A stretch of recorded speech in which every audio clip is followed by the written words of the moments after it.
اہل ایمان پر لازم ہے کہ وہ سب پیغمبروں پر ایمان لائیں۔ نمبر 5 ہے آخرت پر ایمان، یعنی آخرت پر ایمان لانے سے کیا مراد ہے؟ آخرت پر ایمان لانے سے مراد دیکھتے ہیں بچوں، آخرت کے لفظی معنی بعد میں آنے والی چیز ہے۔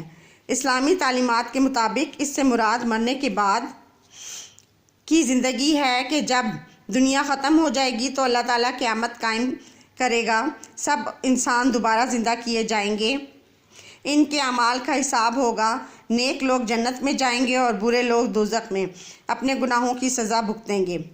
آخرت پر ایمان کا سب سے اہم مقصد اور فائدہ یہ ہے کہ اس سے انسان میں نیک اعمال کرنے اور گناہوں سے بچنے کا احساس پیدا ہوتا ہے۔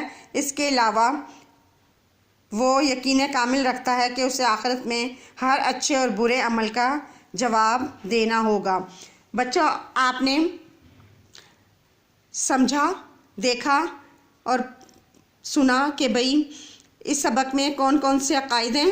آپ نے عقائد 5 پڑھے اور ساتھ ساتھ میں سوالات کے جوابات بھی دیتی گئی ہوں، اور آپ نے بھی اس کو سن کے دیکھ کر اپنا کام مکمل